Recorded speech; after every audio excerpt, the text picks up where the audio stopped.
Hello everyone and welcome back. So today we are going to discuss about data analyzer in SAP Analytics Cloud.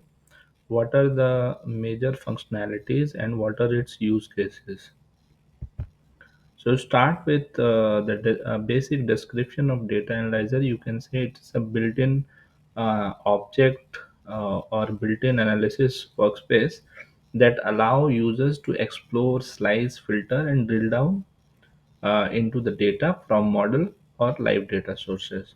So you do not need to build a full-fledged a story or a dashboard. So let's take an example that you need to analyze the data. So just like you do in Excel, you open the Excel, you create pivot, you add required columns in the pivot, you add required filters in the pivot. So it is something more than a pivot, because pivot is like adding filter or adding fields and values. So similarly here also you can add fields and values, but apart from that there are certain other functionalities as well that you can perform.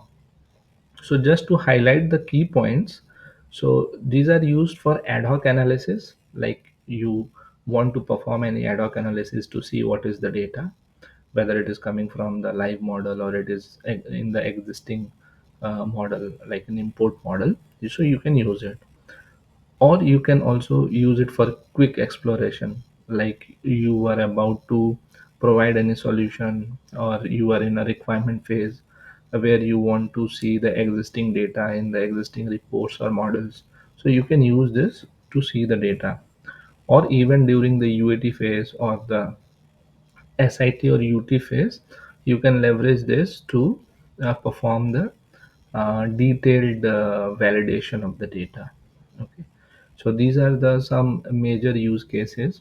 As you can see, the last point, it can also be linked with the story for detailed drill down report. So when we create a story, we create multiple charts, and we can also have a table as well.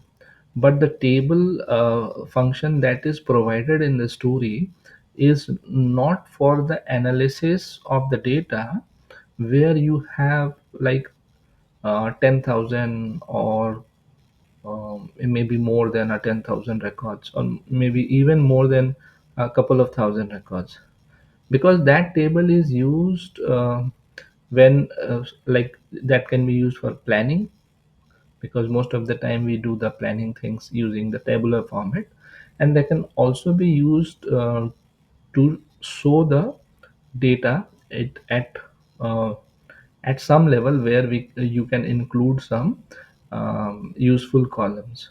So but it should be like fit in that story, it should not be too much data, because that's not the purpose of the stories. It's a storytelling at a high level and then going like into deep dive.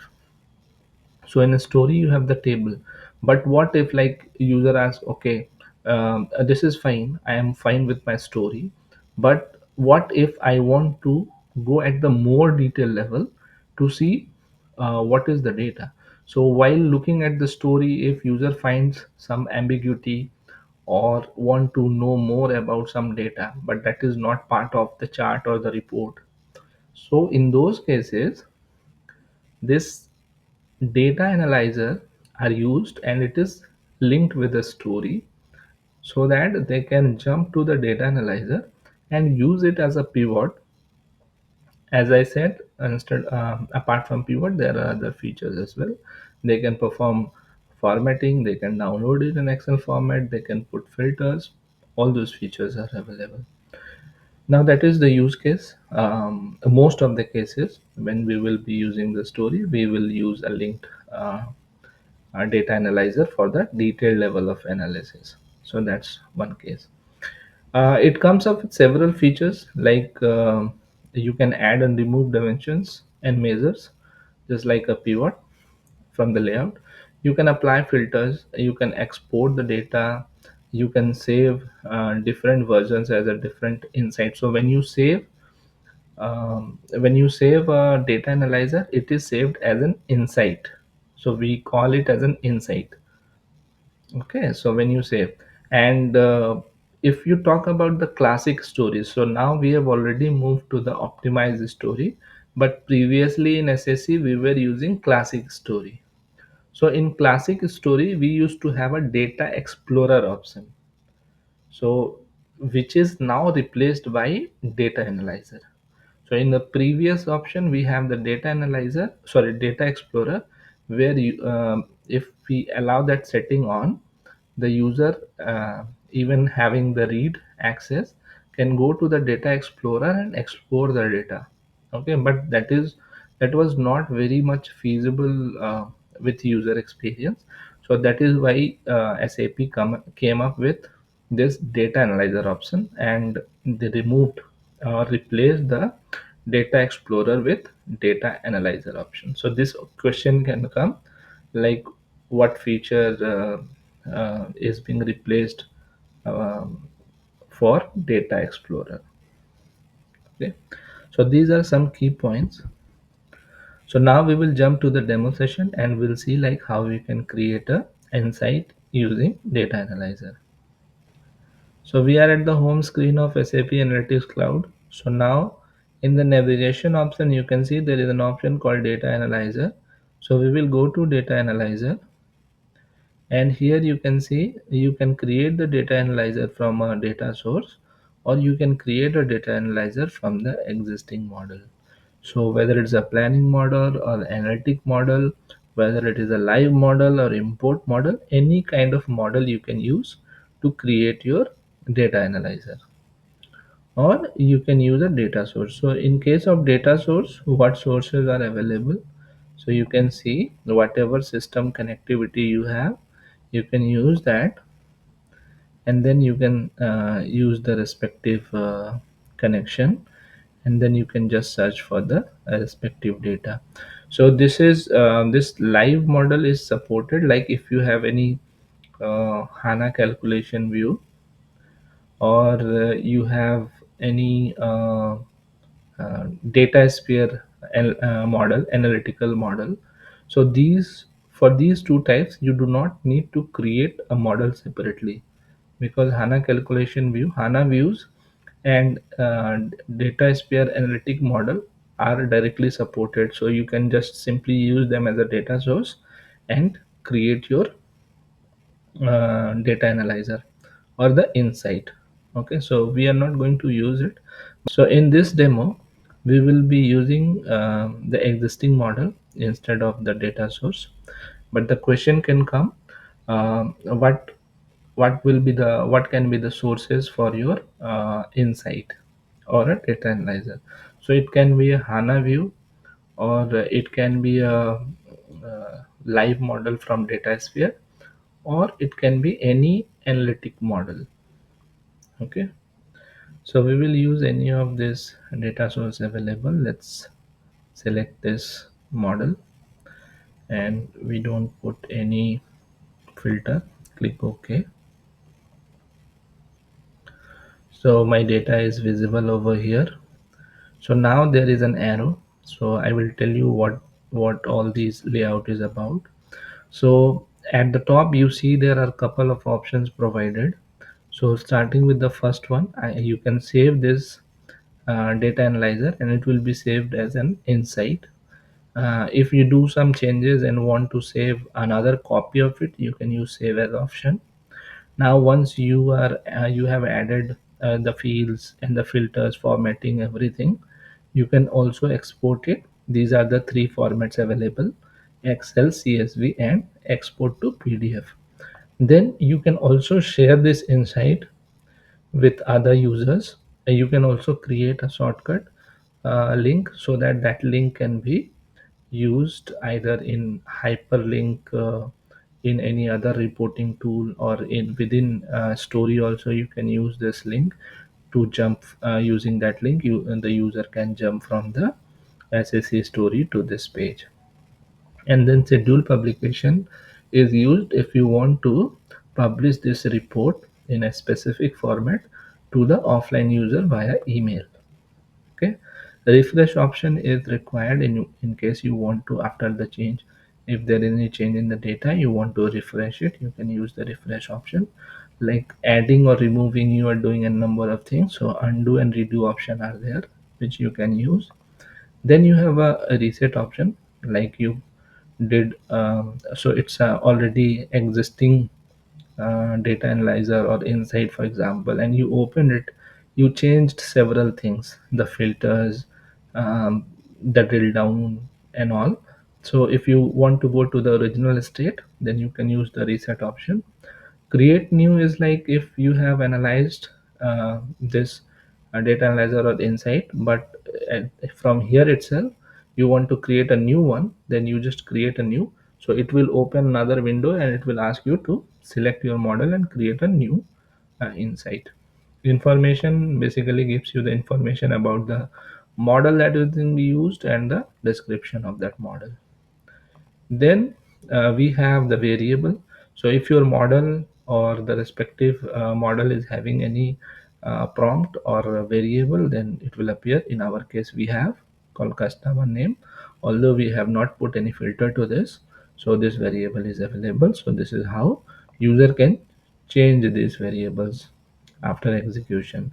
Then we have a filter option. So once you click on the filter, a filter panel will appear. So from here you can apply filter on different dimensions. So for example, if I want to apply filter on order date, I will select the date, and then from here I can use the hierarchical representation, and I select apply all and click OK. So now when I open in the view mode, I'll be also be able to change this filter. Okay. So currently all are applied. Let me use this one. So all 2025 is applied, or you want to select only a specific quarters. So we can select. So this is how you can add multiple filters and also remove it. So all the dimension filters are available from here. Okay. So this is all about what we have, what we can see at the top. Now coming to the right hand side, we have the available objects. So these are the measures available, and these are the uh, dimensions available in the model that we have used. Now there are two buttons just to add, like if you click on this, it will be added to the rows. If we click on this button, then it will be added to the column. So most of the time we will be adding the dimension to the rows and measure to the column, but you can do other way around as well, or based on your needs. So in this case, for example, if we need the customer name in the drill down, I will just click on it and customer names are added over here. Similarly, I need the order ID. I'll just add the order ID. I also need the product category. I also need the product code. Okay. So this is how simply you can add the features. Now only quantity is shown over here. So maybe I also need unit price. So unit price is also added. Okay, so unit price is also added. So this is how quickly you can visualize the data. Okay, so if like quantity is there, unit price is there, I want to perform any calculation, I can click on this. And because when you create a story, it takes time, and also a story we use at a high level or a summarized level, not at this detailed level. Okay, so here we will write a formula. So we will use our existing data, which is quantity, and we will multiply this quantity with unit, and we'll name our calculation as total cost. Okay, space is not allowed, so we will name it as total cost. We'll format this. So all those options are available, which usually we see when we do calculation at the model level. So here you can see the available objects as well, and from here you can see the conditional operators that is available. It's similar to the calculated measure in story. Okay, so you can click on create. The respective creation is done. Now this field is added. We'll see. whether the calculation is working fine. So we will validate few of the records. So if you see 950 into 5, which is 4750, and then we have 3 into 3 9, 7 into 2 14. So everything is working fine. So this is how we can add or remove. So for removal you can just simply click on this cross option, or you can also click here. So for example, if I don't need um, the order ID, so I can remove from here the order ID, or I can also remove the product code from here. So if you click again, so then this color will go and it will be removed from the drill down. So let me add back because I need few records. Okay, so this is added now. So other options are like when you hover over on a specific dimension or measure, you see three dot symbol. When you click on it, it provides several options.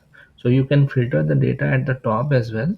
But in case you want to filter the data from here, you can also do that. So you can filter by member, filter by range. If you want to filter by member, you can just click on it. So all the available options will appear. You can just simply select the respective values and click OK. You can also paste the values if you have a long list, or you can also display both ID and description. In this case we have ID description same, but in some of the cases we will be having a code for the ID and name for the description. So we can display by their name, and we can also search by ID, search by description, or search by ID and description. Similarly, we can filter by range. So there is a filter by range option. So if it is a range value, we can give like starting and the ending. For example, we have a long list of a GL account, but we want to see all the 6 series. So we can put 6000000 till 69999. So that will give me the entire 6 series data. Okay. So let me cancel it. I don't want to apply any filter. I'll show you what all other options are available. So these two we have discussed. You can also sort the data. So by default it is sorted in the order it is being showing the column. So for example, you see the customer name starting with A is appearing, and then within this customer name the product category starting with E, then F, then G. So it is already sorted, but in case like later on you want to sort it again, then you can use this sort option. So it will sort in, so it will show you the symbol. So now it is in descending order. So irrespective of this, it will change the sorting within this value. So this is how you can use the sorting option from here. And then you have a display option. So you can either display ID, or you can display both ID and text. Then you have, if you want to show the total, then you can show the total. So on that product category we have shown the total, so the total will be added here. So you see a total is now added, and you can see the total below product category, everything. So you can remove the total from here. Okay, or you can also remove the total from here. So just need to right click, same options you'll get from here as well. So you'll be able to remove the total. Now we have removed the total. What is the next option? So booked. Okay, unbooked.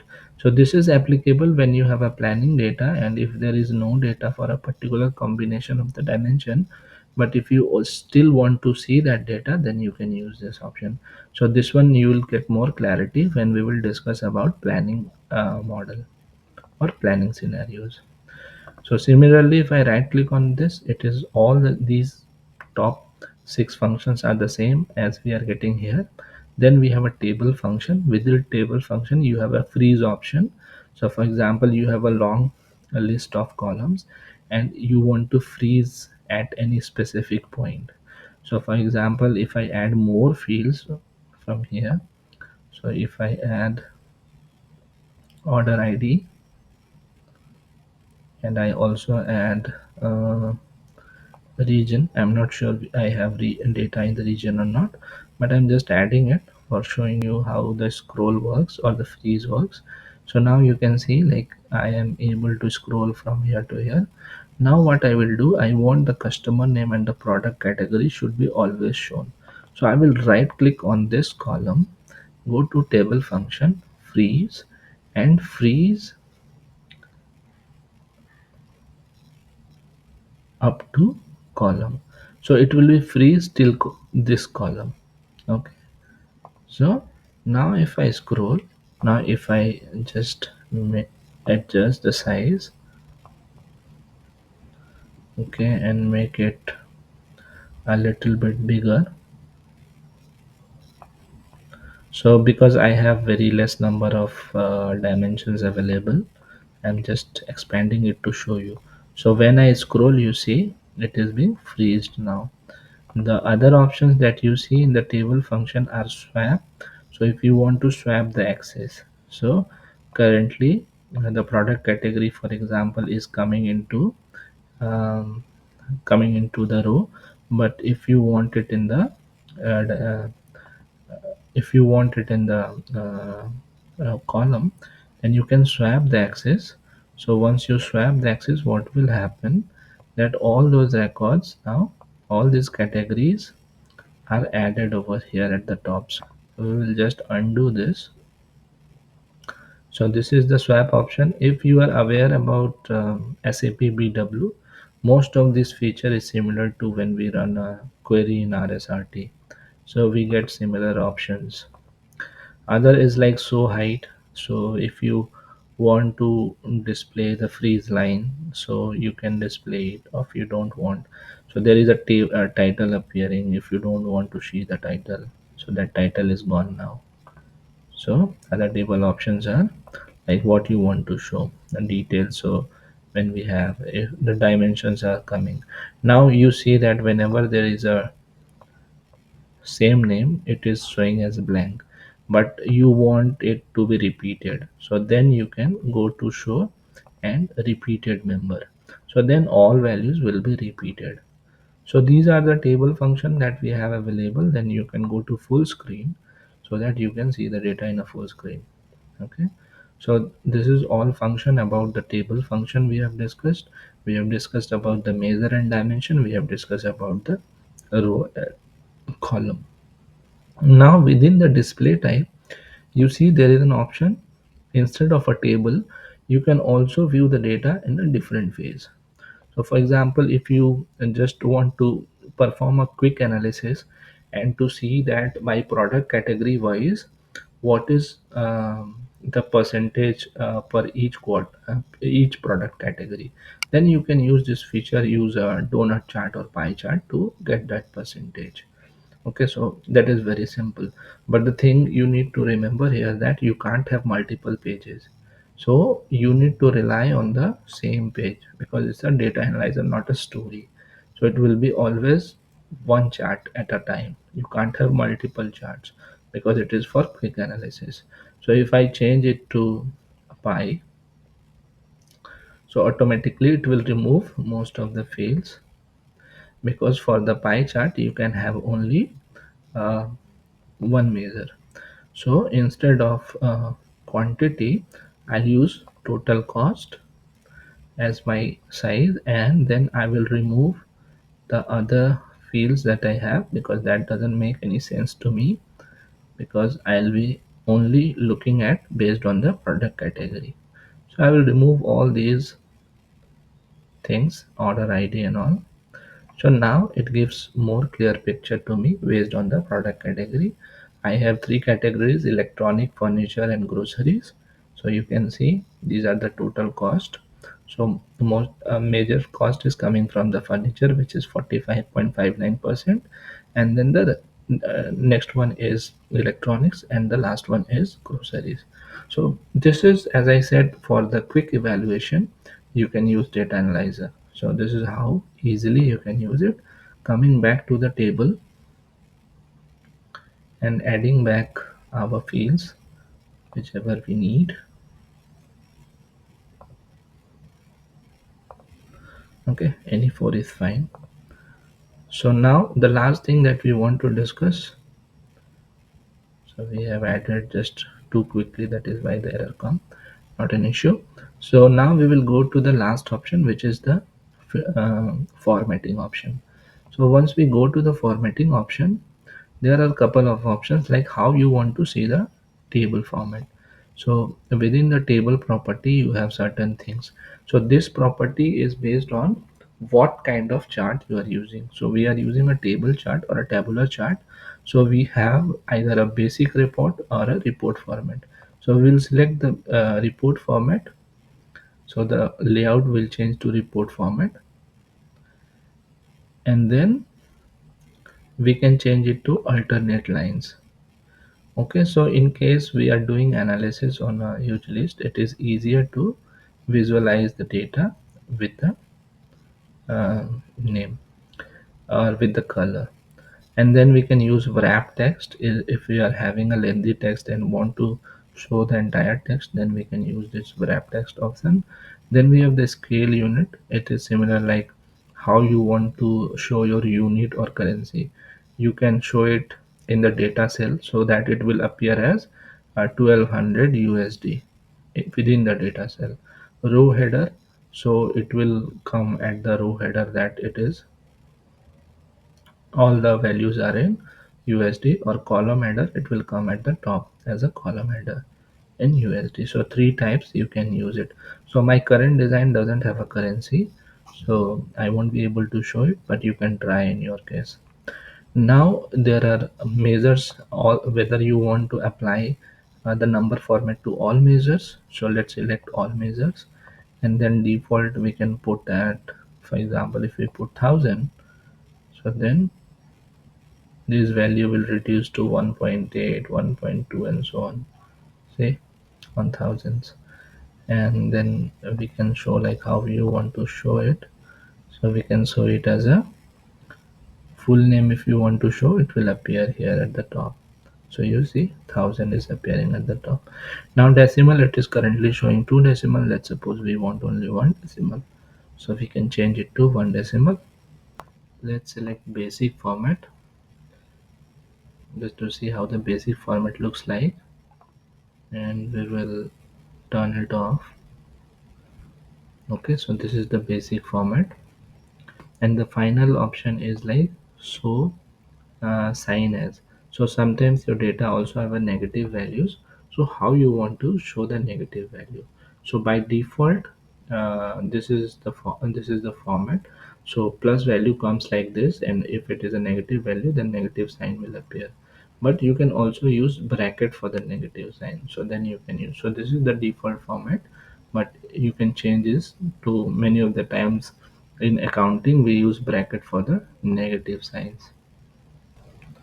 So now we will see like how we can apply the conditional formatting, for which we need to click on the plus option of the conditional formatting.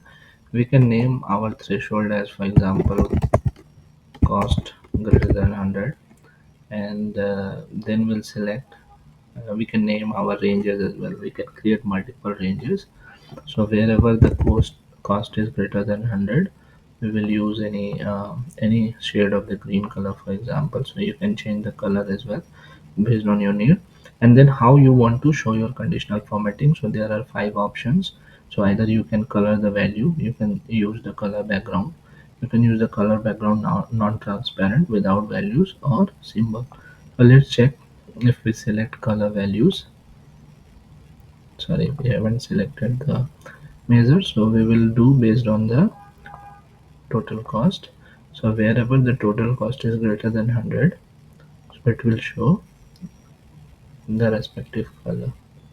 So you can see the font color is coming as green. Okay, so this is one of the type. But instead of the color, if you want to use the color background, then it changes the color background as green. So this is another type.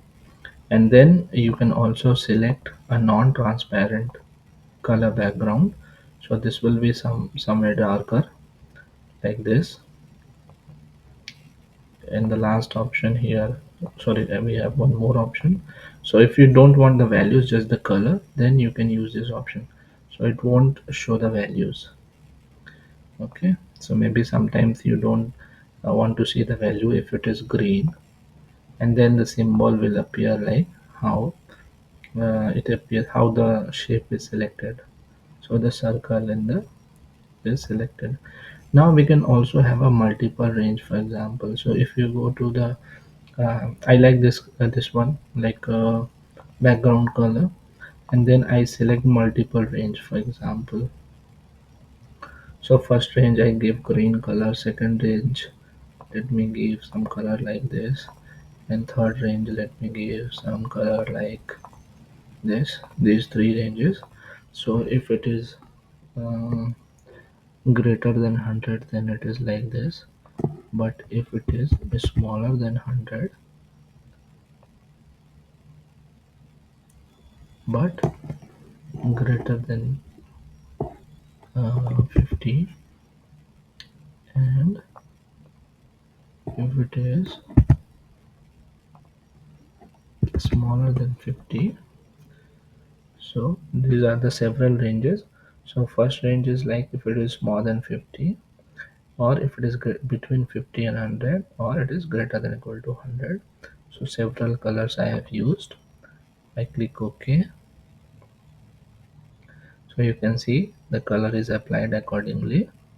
So wherever I'm just looking if we have any value where we have the data between 50 and 100. Unfortunately, we don't have any such value, but that's fine.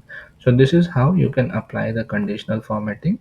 One more thing is there that within conditional formatting also you can apply a filter. So for example, you want to apply the conditional formatting for only particular status, like only the delivered ones, and you don't want to apply conditional formatting on cancelled, pending, or returned one, then you can use this option, click OK, and then it will be applied to only respective things, and then you can bring your status in the drill down, so that you will be able to see the respective status, whether it is delivered, pending. Okay, so here you see wherever it is delivered it is showing a color, but here it is pending, although it is having a red range, but it is not showing any color. So this is how you can apply the filter. Okay, just apply the conditional formatting only to these filter values. So this is how you can use the filter option. So we will create another conditional formatting, and here instead of using the number range we will use the compare to measure. We will take a unit price as our main measure, and we will compare the unit price to the total price. But in your case you can use actual versus budget, previous year balance versus current year balance. So any comparison you can do based on your business needs. So because I have only these available option in my model, so I am using this. Now the point to note is, because it is a unit price, this total cost is always be a multiple of unit price, because if it is one quantity then it will be unit price into 1. So in that case it will be the same, that means 1 divided by 1, then 100%. So whenever unit price is same as this total cost, then it will show a green color, for example. But in most of the cases wherever there are multiple quantities, then unit cost, if is unit cost is 100 and there are 10 quantities, then total cost will be 1000. So let's create one big gap of 25 to 100% as amber color, and anything below 25 as red color. Okay, three ranges we have created, and instead of symbol let's use a background color. Click OK.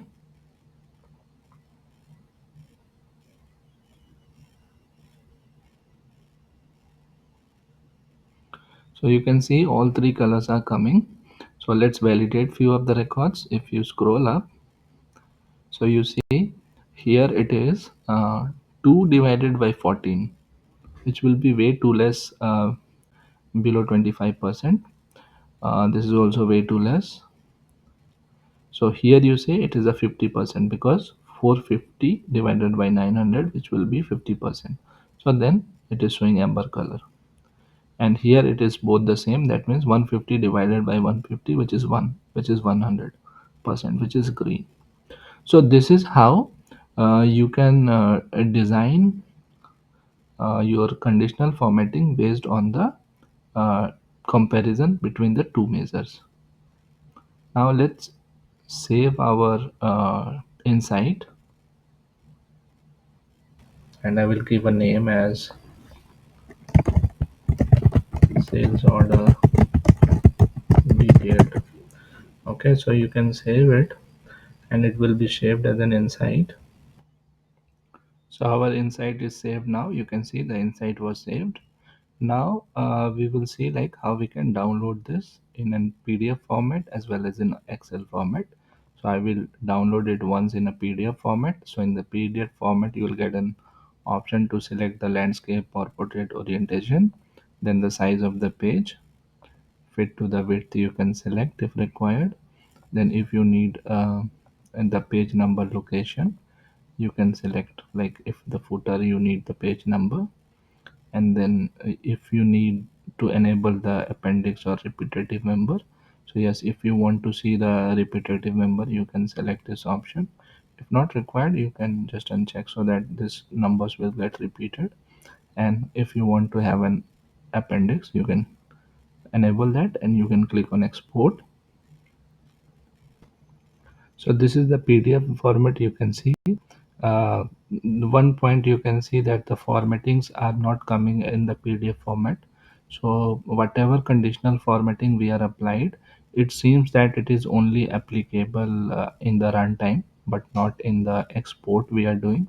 Let's try to export the Excel format as well and see if we can have the formatting. So here we don't have any hierarchy. We don't, if you want to add a shortcut link, you can add it. You can see, so it just add the link if it doesn't exist yet.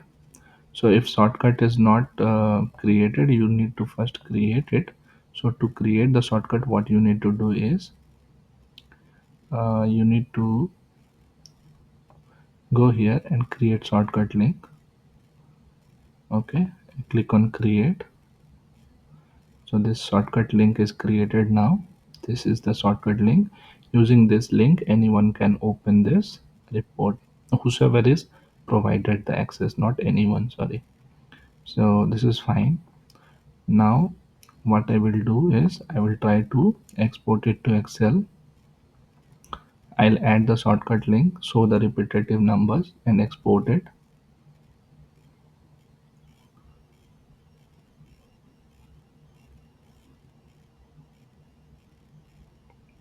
So data exported successfully.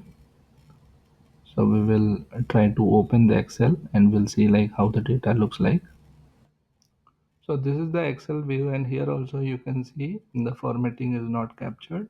We have one sheet for the for the data, and another sheet for the information. So if we go to the information, here you can see the shortcut link is added. Using this link, we can access the report which we just created using the insight, and then we have the tenant information and the user who has created all these options. So let's move to the question and answer section. So we will start with the question and answer from the previous session, which was on dimension.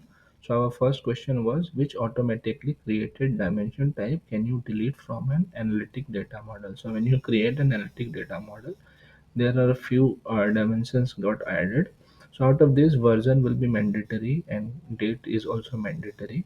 Okay, and organization when you add, but there will be a generic dimension which you will be able to delete, because generic is something like you can add based on your needs and remove also based on your needs. So the correct answer is generic.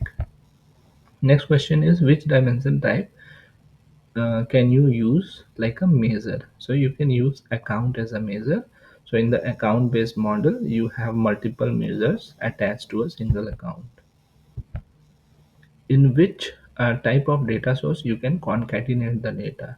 So you can concatenate the data in embedded data set. Embedded data set is basically you create a story, within story you create a data set. So that is called as embedded data set.